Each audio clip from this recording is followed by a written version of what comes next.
Premier budget donc de l'ère Macron présenté aujourd'hui en Conseil des ministres avec 10 milliards de baisse d'impôts, un budget pour les riches, 7 milliards exactement, dit l'opposition.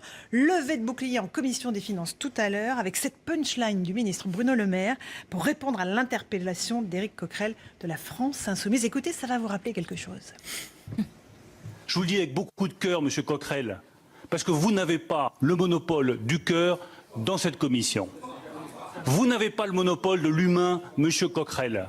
Et oui, c'était en 1974, débat d'entre-deux tours, Mitterrand, Valéry Giscard d'Estaing, et cette fameuse phrase de Valéry Giscard d'Estaing, « J'ai un cœur comme le vôtre qui bat à sa cadence et qui est le mien, vous n'avez pas le monopole du cœur ». Laetitia Krupa, on ressort, c'est dans les vieux pots qu'on fait les meilleures soupes finalement. Oui, et puis donc on voit que Bruno Le Maire se réfère à Valéry Giscard d'Estaing. C'est intéressant parce que Bruno Le Maire, il est de la majorité maintenant, donc ça donne un signal politique assez fort. C'est centriste.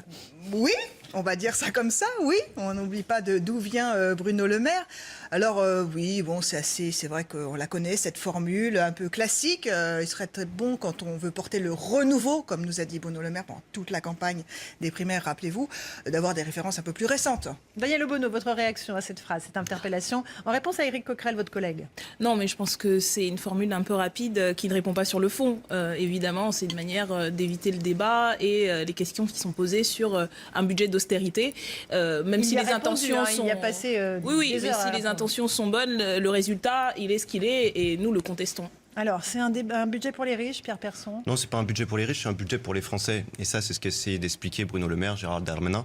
C'est un budget pour les Français parce qu'on s'attaque notamment au budget et au pouvoir d'achat des plus modestes. Et donc, on ne laissera pas dire la France Insoumise que le budget que nous présentons, c'est un budget de précarité et d'austérité. Non, c'est un budget à la fois pour redonner du pouvoir d'achat, notamment aux plus modestes dans notre pays. Et donc, ça, c'est quelque chose qu'il faut qu'on porte parce que c'est un vrai programme de transformation que nous voulons appliquer. Redonner du pouvoir d'achat sur quel? Alors, quel levier vous agissez? Il y a évidemment la hausse de la CSG. Comment elle est compensée pour ces ménages les plus modestes? Eh bien, nous supprimerons la taxe d'habitation. Les mécanismes vont monter progressivement en puissance. L'objectif, c'est qu'à la fin du quinquennat, nous puissions dire à une personne qui est au SMIC, bah, c'est un 13e mois.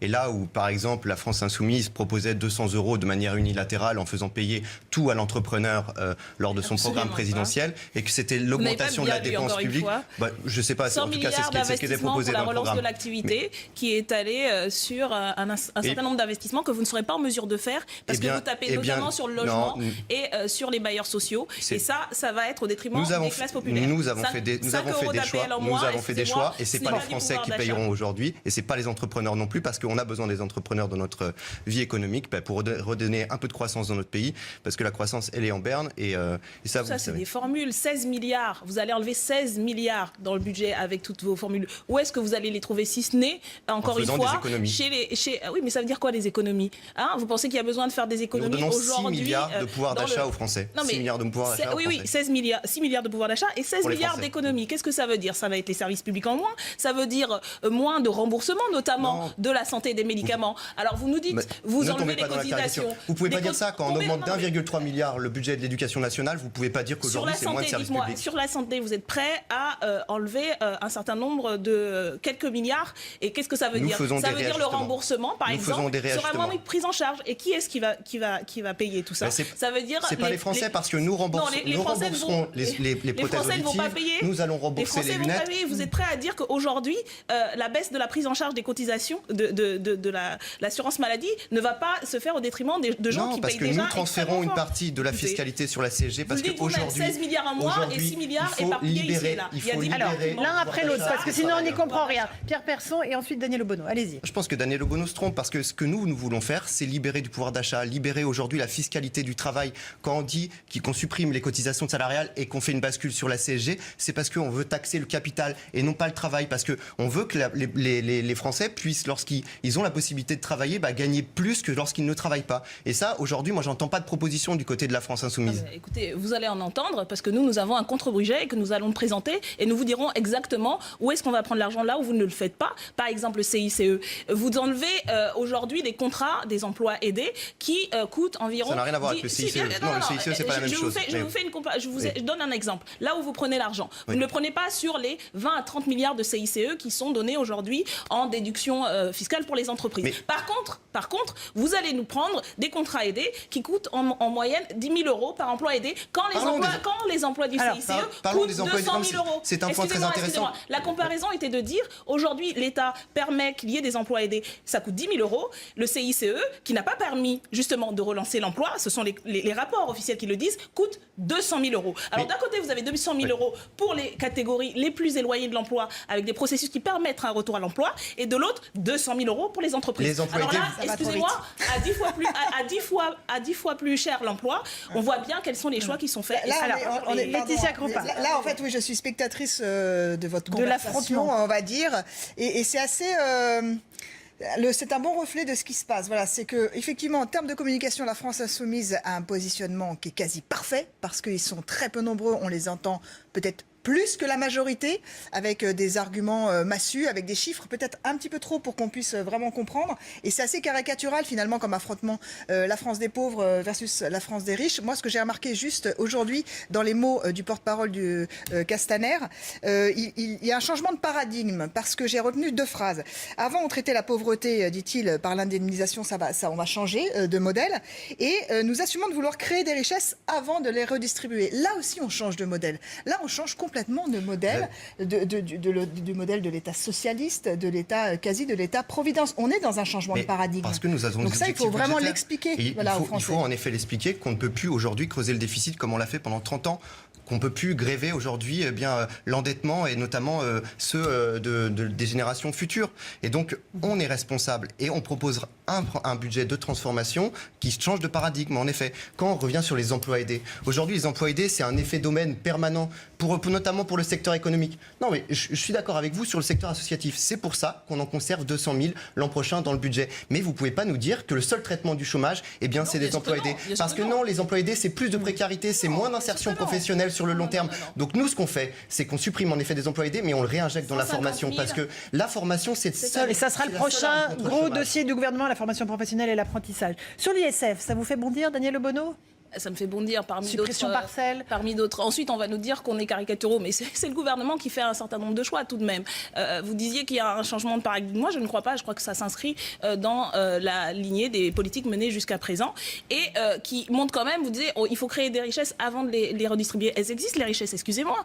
Les dividendes donnés aux actionnaires aujourd'hui sont parmi les plus importants au niveau de l'Europe, au niveau de la France en Europe. Donc, ce n'est pas vrai que les richesses n'existent pas. Notre pays est une des premières puissances économiques au monde. Les salariés en France sont parmi les plus productifs. Donc ce sont eux qui produisent la richesse. Donc la question, c'est comment on les redistribue. Et l'impôt sur la fortune, c'est une des manières de choisir, de privilégier une certaine catégorie. Ça ne veut pas dire que le gouvernement n'a pas de cœur ou ne souhaite pas faire au mieux. C'est qu'il a juste un choix économique qui est le même que ce qui est fait depuis des années, c'est-à-dire privilégier les plus riches en pensant que par un effet un peu miracle, un peu dogmatique comme ça va entraîner la croissance. On le sait depuis 20-30 ans que ces politiques sont menées, ces politiques de l'offre, ça ne marche pas. Alors Daniel Obono, un budget dans la continuité, c'est précisément ce que disait Éric Woerth cet après-midi, le président de la Commission des finances à l'Assemblée. Écoutez-le, il a donné un petit coup de griffe d'ailleurs à son ancien collègue Bruno Le Maire. Quand vous dites qu'il faut jeter un petit coup d'œil dans le rétroviseur, en 2007 ou en 2008, vous n'avez pas fait la même chose. Je te rappelle que nous étions dans le même gouvernement d'ailleurs. Juste un point, c'est-à-dire que tu étais solidaire avec ces mesures. Voilà, alors là évidemment, c'est le rappel qu'ils étaient dans la majorité tous les deux, les facile, finalement comme réponse, oui. C'est vrai. Effectivement, ensemble. Non mais c'est vrai, c'est effectivement juste le rappeler qu'il a changé de camp. Ça reste le traître, Bruno Le Maire, pour les Républicains. Voilà. Après, moi, ce que j'ai remarqué dans la façon de présenter ce projet, il y avait dans le champ lexical du macronisme, on va dire, un mot pas très joli, mais c'est vrai que c'était un champ lexical autour du courage politique. Il faut aller vite. On va transformer la France. Il faut avoir un gouvernement offensif. La volonté, la détermination, ça c'est très important en termes d'image pour le gouvernement pour convaincre les Français. Ça marche forcé, Pierre Persson. C'est particulier quand même de dire que Éric Woerth, c'était la continuité. C'est la continuité de quoi ? Le quinquennat de Nicolas Sarkozy, ça a été l'explosion de la dette publique. Et aujourd'hui, nous, ce que nous prévoyons, c'est un budget qui a pour objectif d'être à l'équilibre en 2022. Donc non, je pense pas. Je pense que vraiment, il y a des choix courageux qui sont faits pour ce budget en 2018. 2018, qu'on donne une visibilité notamment aux Français pour avoir de la stabilité et notamment pour nos investisseurs sur le long terme jusqu'en 2022. C'est vraiment des choix courageux, à la fois sur le logement, sur la formation professionnelle. On arrête de subventionner à chaque fois le chômage avec des emplois aidés précaires qui en fait ne rendent plus malheureux les Français qu'autre chose, mais qui sont des solutions qui sont en fait depuis 30 ans. 150 000 personnes qui vont perdre leur emploi. Quelle visibilité ils ont aujourd'hui? Du jour au lendemain, des centaines de personnes aujourd'hui dans ce pays ont appris qu'ils n'avaient plus d'emploi du tout. Mais ça se passe toujours comme ça aussi.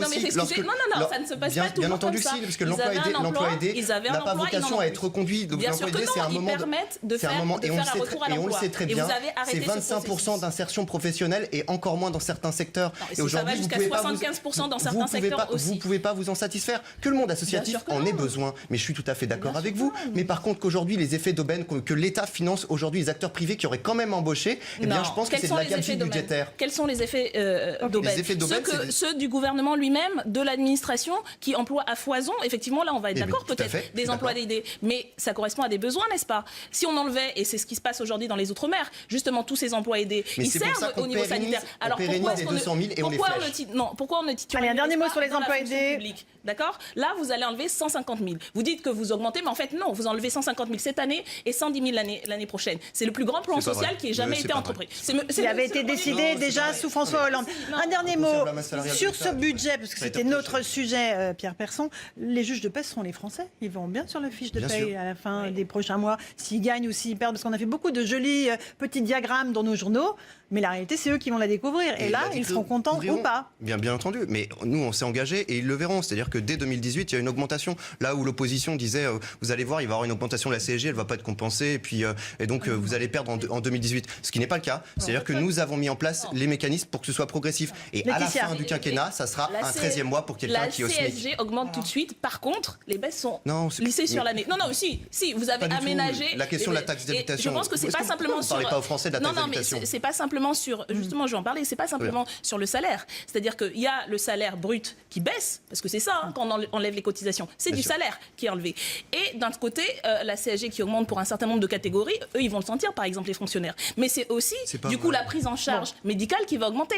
C'est tout ce à quoi sert la taxe d'habitation. Nous compensons à la fois pour les entrepreneurs, nous compensons pour les fonctionnaires. Vous n'avez pas le droit de dire des choses fausses. Tout ce à quoi sert la taxe d'habitation, c'est des services publics que les gens vont devoir payer de leur poche. C'est un impôt inégal qui n'est mal réparti au niveau du pays. Devoir le payer de leur poche, en 30 secondes, c'est toute la difficulté en vous écoutant, autant pour l'opposition que pour la majorité, d'expliquer aux Français, de faire de la pédagogie entre la macroéconomie, c'est-à-dire des projets, quand je parlais de changement de paradigme, je parlais au niveau macroéconomique, et la microéconomie, c'est-à-dire l'effet direct sur la vie au quotidien des Français. Et c'est cette difficulté-là qui est très difficile à prendre en charge. Allez, on garde des forces pour tout de suite. On va parler d'Alstom Siemens, là aussi il y a beaucoup à dire, et du projet de loi antiterroriste. Vous y êtes beaucoup intéressé. Daniel Obono, à tout de suite sur CNews. Dans un instant, le 100 secondes d'actu avec Patrice Boisfer. Punchline sur CNews avec Daniel Obono de la France Insoumise, Pierre Persson de la République En Marche et Laetitia Crepin, spécialiste de communication politique. On va parler justement de ces gros dossiers. Alstom Siemens d'un côté, STX de l'autre. Pourquoi la France lâche-t-elle ses fleurons? Les drapeaux industriels français sont-ils en berne? S'agit-il d'un abandon de souveraineté? On en parle avec vous ce soir. On va écouter ce qu'en disait il y a quelques instants Bruno Le Maire, le ministre de l'économie. C'est une bonne nouvelle pour Alstom. C'est une bonne nouvelle pour les salariés d'Alstom et pour les sites. C'est une bonne nouvelle pour l'industrie européenne. Nous avons obtenu des garanties qui sont des garanties solides. Des garanties sur la préservation de l'emploi en France, des garanties sur la gouvernance, des garanties sur le siège et sur la cotation. Et surtout des garanties sur le maintien de l'intégralité des sites d'Alstom en France. Laetitia Crepin, on voit bien dans la sémantique, garantie, bonne nouvelle. L'État martèle ces phrases clés. Bah oui, pourquoi? Parce que l'enjeu pour le gouvernement, c'est effectivement de faire comprendre, et en tout cas de faire passer le message, que c'est une bonne nouvelle et c'est surtout le symbole de l'amitié solide entre la France et l'Allemagne, et que le groupe reste en France, et que le PDG sera le PDG français qui prendra la tête du groupe, que les emplois sont maintenus. Alors, pendant 4 ou 5 ans, ça, on ne le dit pas. Mais voilà, donc effectivement, parce que pourquoi? Vous avez vu comment vous avez lancé le sujet.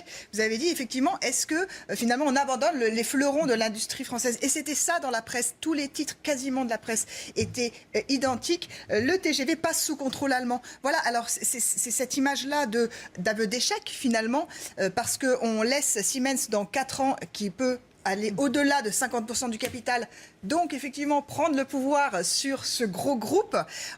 Est-ce qu'on est entre la bonne nouvelle et l'aveu d'échec? Pour le gouvernement, effectivement, c'est la bonne nouvelle. Daniel Obono, bonne nouvelle pour l'emploi, mais vous critiquez cet accord?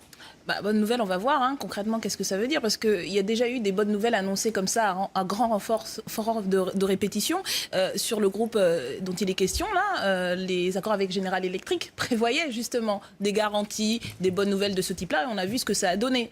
Et c'est une longue suite justement de cessations, de parts, d'entreprises. Et je pense que ça révèle surtout le manque d'ambition stratégique, parce que là on parle, vous parliez du fleuron industriel, c'est pas simplement pour s'en féliciter, mais c'est à quoi ça va servir. Aujourd'hui, on est face à une urgence qui est celle de la transition écologique. Il va nous falloir développer une nouvelle industrie. Et on voit bien que le gouvernement, malheureusement, n'a pas de vision à moyen, long terme sur ces enjeux-là. Et du coup, justement, en conduit vers la parole à la défense. On l'a vu avec STX, on ne sait pas, est-ce qu'on reste, qu'on reste pas. Déjà, et en fait, sur la transition écologique, alors Pierre Persson pour La République En Marche. Sur la transition écologique, on y investit 20 milliards, mais passons.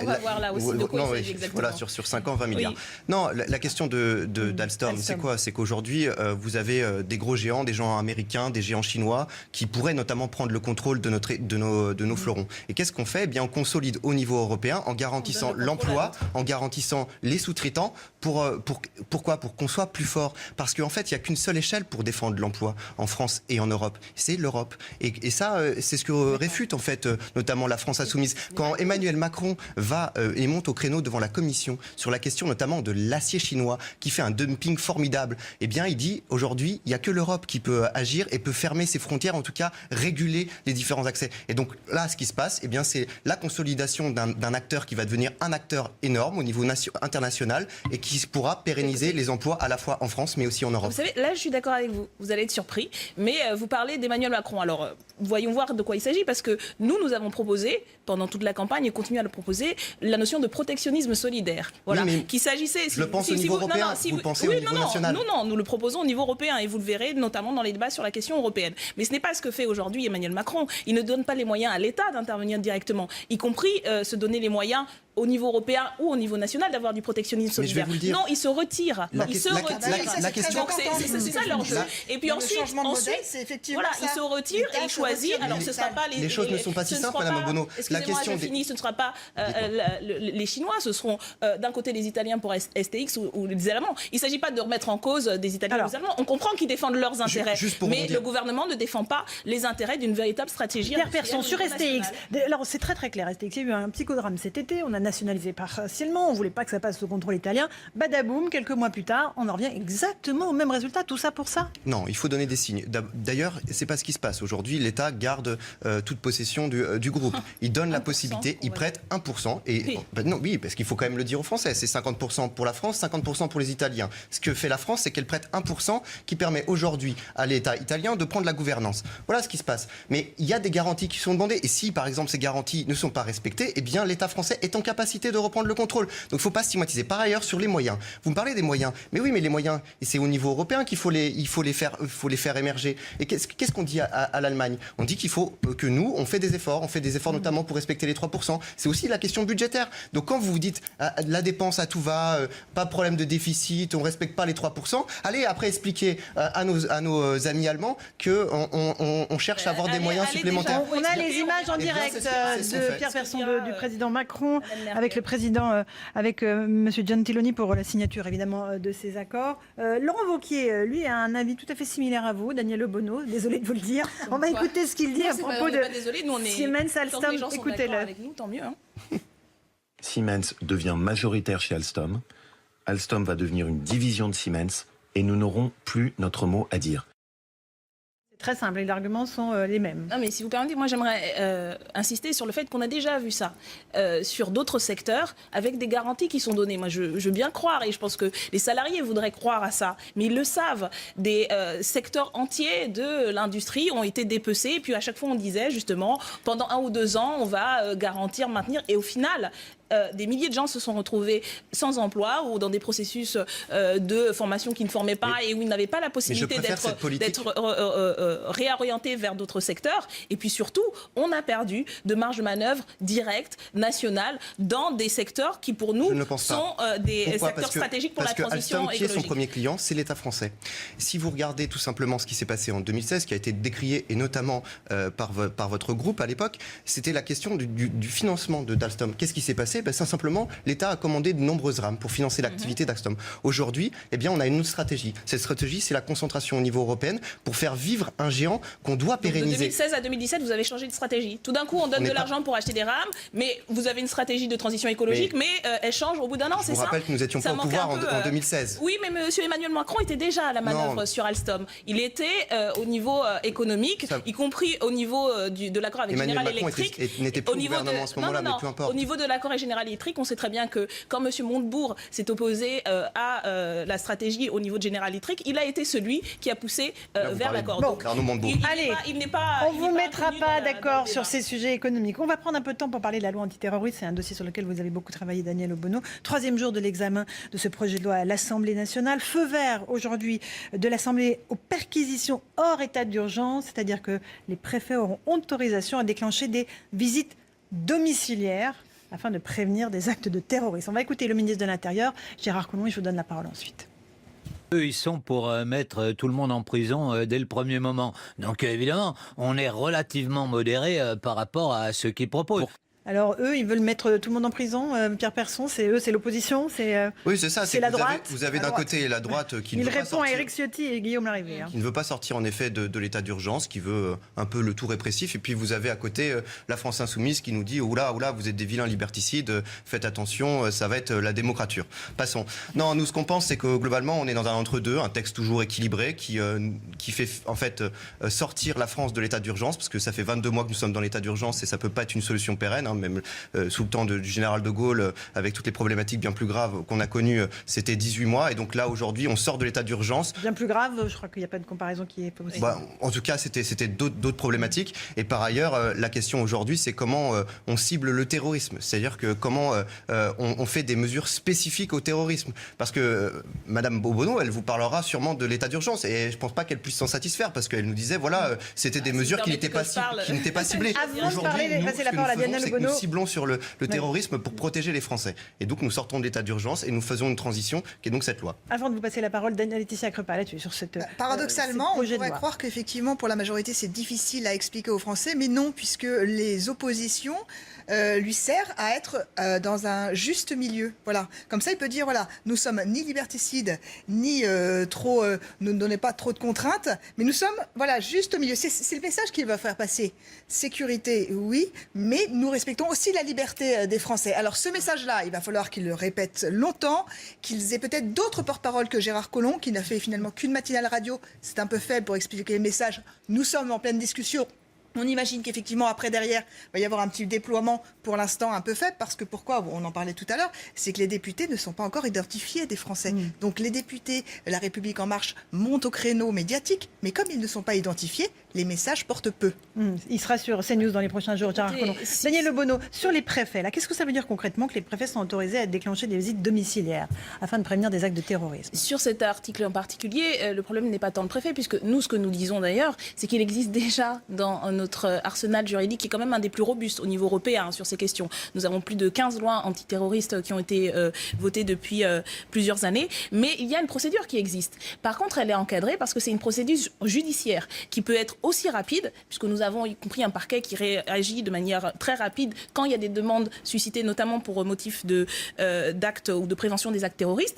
Et ce que nous disons, c'est qu'il faut donner les moyens à la procédure judiciaire d'aller jusqu'au bout. Parce que ce que nous avons là, c'est une loi de suspicion généralisée. On est dans l'infrasoupçon, c'est ce qu'on nous a dit. Donc on n'est plus dans la preuve, on renverse la charge de la preuve, et puis on va essayer d'éclairer des zones grises par des actions immédiates. Mais je voudrais rappeler quand même aussi que si ce n'était que la France insoumise qui disait cela, on pourrait dire c'est encore du laxisme. Mais aujourd'hui, toutes les organisations de défense des droits humains sont contre ce texte. Aujourd'hui même, nous avons eu un communiqué de rapporteurs sur la question des droits humains et de la lutte contre le terrorisme de l'ONU. Ce sont des personnes qu'on ne peut pas accuser de gauchisme ou de laxisme parce qu'en plus, ils ont cette vision internationale-là des enjeux de lutte contre les actes de terrorisme. Et ils l'ont dit et redit au niveau national, c'est la Ligue des droits de l'homme, c'est la Commission nationale consultative, c'est tous ces organismes le disent. Donc je pense que le gouvernement se pense dans cet équilibre. Mais nous pensons qu'il est sur une pente, d'ailleurs qu'a reconnu Gérard Collomb lui-même. Parce que si le terme décromature ne vous correspond pas,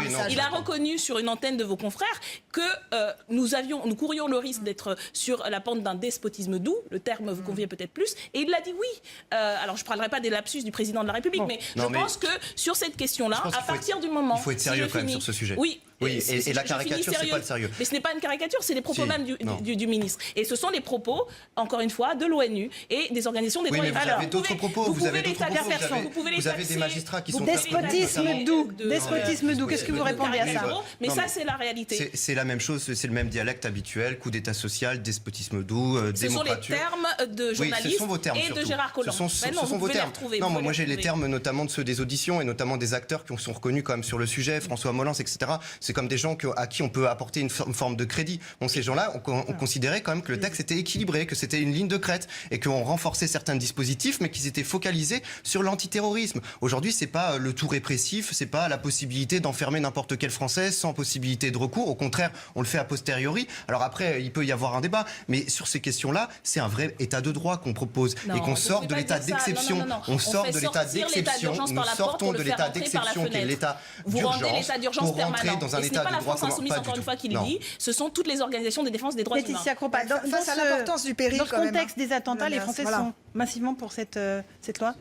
Oui, c'est compliqué. J'entends tous vos arguments et tout l'argumentaire que vous développez, mais c'est vrai que face à l'enjeu, l'importance du péril qui a touché des familles et qui a vraiment mis la France en état de choc, c'est très compliqué d'expliquer qu'effectivement l'état d'urgence va rentrer dans la loi ordinaire et que c'est un problème. Voilà. Et que finalement les libertés peut-être individuelles peuvent peut-être être un tout petit peu rognées face à l'ampleur du péril. Mais nous, notre argumentation, que ce n'est pas juste une question de principe. Ne serait-ce que si c'était que des principes, ce serait déjà important. Mais c'est aussi une question d'utilité, d'efficacité. On l'a dit, l'état d'urgence, il sert sur une période très courte.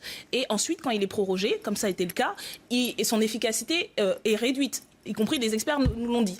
Aujourd'hui, on se rend compte que, par exemple, sur les perquisitions, il y en a eu plus de 4500 et en vérité, 30 procédures judiciaires uniquement. Ça veut dire moins de 1% ont donné suite sur des faits d'actes de terrorisme. La nécessité de sortir de l'état d'urgence. Non. Vous le rendez permanent. C'est-à-dire que vous ne donnez pas, y compris les moyens... Si, j'aimerais terminer, parce qu'effectivement, c'est un sujet sérieux et nous savons que nous sommes à contre-courant. Mais pourquoi nous sommes à contre-courant aujourd'hui? Parce que pendant des années, malheureusement, face au traumatisme individuel et collectif qu'a connu la société, il y a eu un discours qui a consisté à entretenir, malheureusement instrumentalisé, on l'a eu encore une fois dans les débats de la part de l'extrême droite notamment, mais aussi malheureusement de la droite, instrumentaliser cette situation et jouer plutôt sur les émotions légitimes que sur la rationalité. Et en tant que responsable politique, on doit avoir le courage, oui, de dire il n'y a pas de risque terroriste zéro, mais on peut se donner les moyens en renforçant le droit de prévenir au mieux, et y compris de prévenir. Par exemple, parmi les amendements, vous voyez que nous ne sommes pas que dans la critique de ce qui va être fait, mais nous proposons un certain nombre d'amendements, par exemple, pour cibler les réseaux de financiers sur la question de le nerf de la guerre, c'est l'argent. Nous le proposons. Les paradis fiscaux qui aujourd'hui permettent justement à ces organisations terroristes de se financer, nous proposons ça. Mais ça, par exemple, c'est refusé par la majorité. Pourquoi? Est-ce que ça ne permettrait pas de... Alors, Daniel Obono, on passe la parole à Pierre Persson. Tout simplement que c'est à chaque fois vous proposez des cavaliers législatifs. Alors pour les Français, c'est tout simplement prévenir les actes de terrorisme, ça n'a rien à voir avec qui finance. Aujourd'hui, on le sait, Lafarge. Alors, Lafarge, c'est la fin de l'émission pratiquement, Pierre Persson. C'est pas simplement permis de financer les actes terroristes de Daesh. Ce que vous nous dites, et ça n'a rien à voir avec la prévention. C'est que nous devons sortir de l'état d'urgence, mais rester dans le statu quo. Qu'aujourd'hui, l'état actuel du droit, laissez-le parler, Daniel Obono. Le droit pénal est suffisant pour vous. Nous ne considérons pas, parce que notamment qu'il faut faire la transition aujourd'hui entre l'état d'urgence et le droit commun, qu'il y a des procédures qui doivent être accompagnées, qu'il y a des mécanismes aujourd'hui qui doivent être renforcés et qui doivent être renforcés notamment sur la question de l'antiterrorisme. C'est pas aujourd'hui pas la question de priver de liberté. Nous le proposons. De priver de liberté les Français. Non, c'est simplement de pouvoir se focaliser et de donner des moyens, notamment à l'État. Merci à tous les trois d'avoir participé à ce débat enflammé sur des sujets très importants de l'actualité du jour. Merci Laetitia Krupa, Pierre Persson et Daniel Obono d'être venus ce soir dans Punchline sur CNews. Tout de suite, vous avez rendez-vous avec l'actualité avec Patrice Boisfer pour le 100 secondes d'actu.